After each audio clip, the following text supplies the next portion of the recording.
Assalamu alaikum wa rahmatullahi wa barakatuh.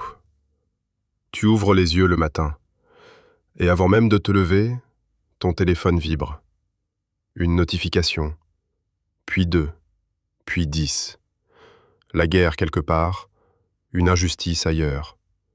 Des enfants qui pleurent sous des décombres, des mères qui cherchent leurs fils, des peuples entiers qui crient dans le vide.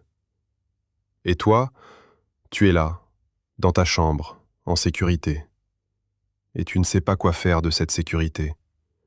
Quelque chose dans ta poitrine se serre, un mélange de douleur, d'impuissance, de colère. Et parfois, une culpabilité étrange. La culpabilité d'être vivant et intact quand d'autres ne le sont pas. La culpabilité de manger à ta faim.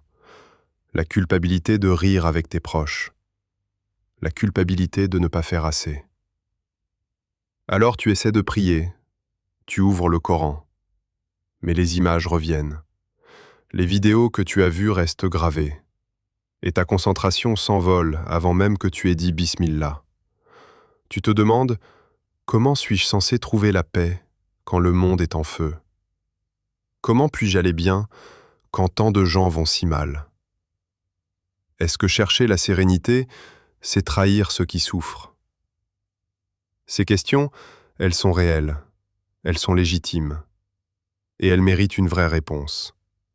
Pas une réponse qui minimise la douleur du monde, pas une réponse qui te demande de fermer les yeux, mais une réponse qui vient de là où la lumière ne s'éteint jamais. Mon frère, ma sœur, la sérénité au milieu de la tempête, ce n'est pas de la lâcheté, ce n'est pas de l'égoïsme, ce n'est pas de l'indifférence. C'est peut-être l'acte de foi le plus difficile que tu puisses accomplir.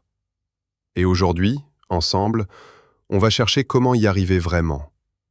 Pas avec des mots creux, pas avec des formules vides, mais avec la lumière de l'islam. Celle qui a guidé des générations entières à travers des nuits bien plus sombres que la nôtre. Alors reste avec moi. Ce que tu vas entendre pourrait changer quelque chose en toi. On cherche tous la paix, mais on la cherche souvent au mauvais endroit. On croit que rester collé aux écrans, c'est rester solidaire.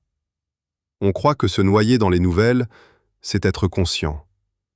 On croit que la colère permanente, c'est de l'engagement. Mais au fond, on s'épuise, on s'assèche, et on finit par ne plus avoir d'énergie pour rien, ni pour les autres, ni pour soi, ni pour Allah. C'est un piège subtil, et beaucoup de croyants sincères y tombent sans s'en rendre compte. Ils portent le poids du monde sur leurs épaules. Ils se sentent responsables de chaque injustice. Ils culpabilisent dès qu'ils sourient, dès qu'ils se reposent, dès qu'ils prennent soin d'eux-mêmes. Et petit à petit, la connexion avec Allah s'effiloche. La prière devient mécanique, le Coran reste fermé, et le cœur se durcit sans qu'on s'en aperçoive.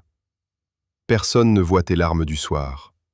Personne ne sait à quel point tu portes des choses invisibles. Mais Allah, lui, les voit.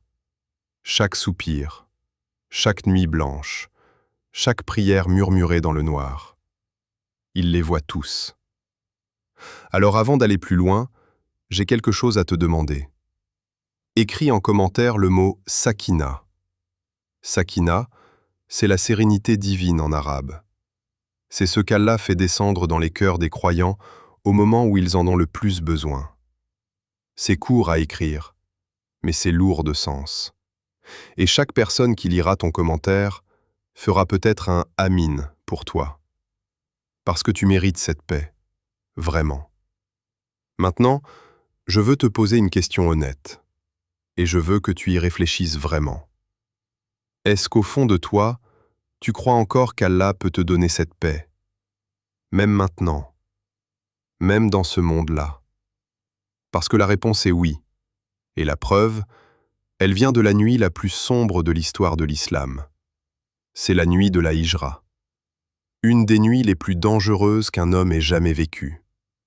Le prophète Muhammad, que la paix et le salut d'Allah soient sur lui, vient de quitter sa maison. Il a tout laissé derrière lui. Sa ville, ses souvenirs, sa vie entière. Les Quraysh ont envoyé des hommes armés pour le tuer. Ils sont à sa poursuite. Lui et Abou Bakr se réfugient dans une grotte, la grotte de Taour. Ils entendent les pas des ennemis dehors, tout proche, trop proche. Abou Bakr retient son souffle, son cœur bat à toute vitesse. Il murmure au prophète que la paix et le salut d'Allah soient sur lui. Ils vont nous voir. Et là, dans cet instant d'une tension absolue, le prophète, que la paix et le salut d'Allah soient sur lui répond avec une tranquillité qui défie toute logique humaine. Ne t'inquiète pas, Allah est avec nous. Ce sont les mots qu'Allah a lui-même rapportés dans le Coran. Sourate At-Tawbah, verset 40. Pas « ne t'inquiète pas, on va s'en sortir ». Pas « ne t'inquiète pas, c'est presque fini ». Mais Allah est avec nous. Et à ce moment précis, Allah fit descendre la sakina, la sérénité divine, directement dans leur cœur. Non pas parce que le danger avait disparu, non pas parce que la situation s'était améliorée, mais parce qu'Allah était là, présent, réel, proche.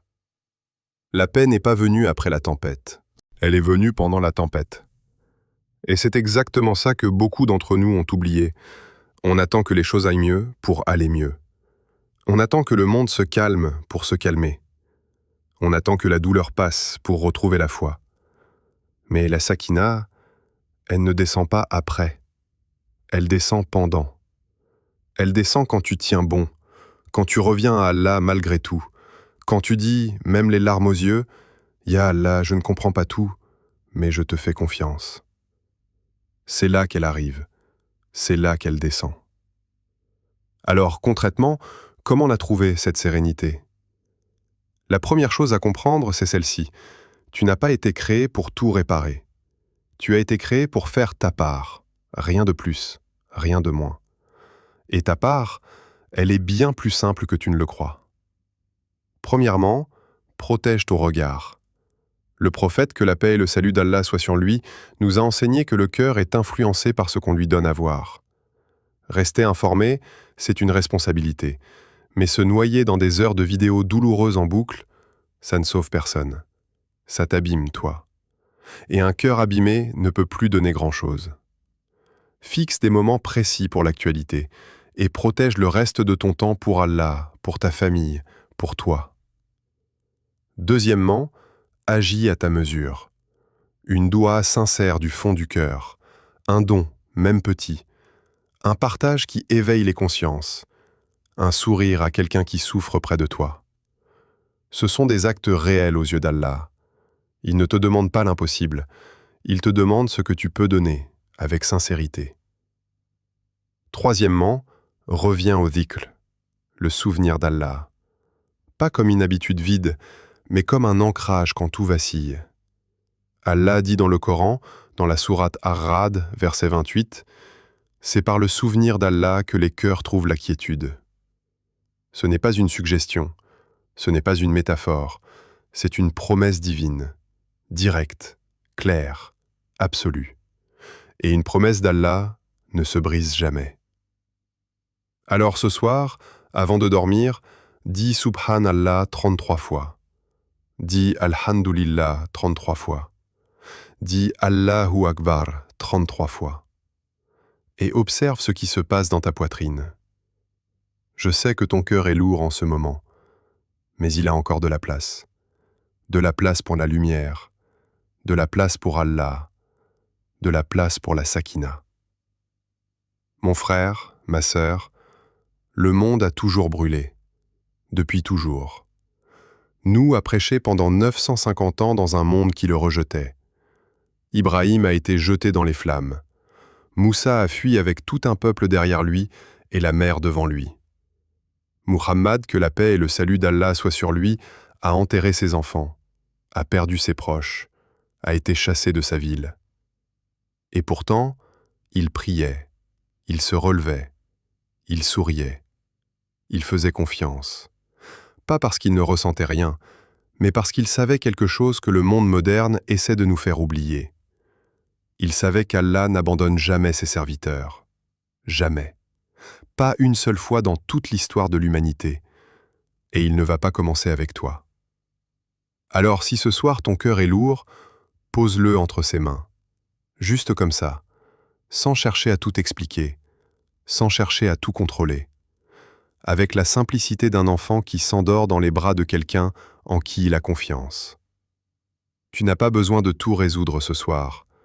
Tu n'as pas besoin de tout comprendre. Tu as juste besoin de revenir. Encore une fois, comme tu l'as peut-être déjà fait des dizaines de fois. Et c'est suffisant. C'est plus que suffisant. Parce qu'Allah voit tes efforts. Allah voit tes larmes. Allah voit les nuits où tu tiens bon alors que tout te pousse à lâcher. Et il a dit, dans un hadith Qudsi, « Je suis avec mon serviteur lorsqu'il me fait confiance. » Alors fais-lui confiance. Maintenant. Ce soir. Dans ce monde qui brûle. Parce que la sakina, elle ne descend pas dans les cœurs parfaits. Elle descend dans les cœurs qui cherchent. Et toi, tu cherches. Et ça, Allah le sait. Qu'Allah vous accorde à tous la paix des cœurs. Amin. Assalamu alaikum wa rahmatullahi wa barakatuh.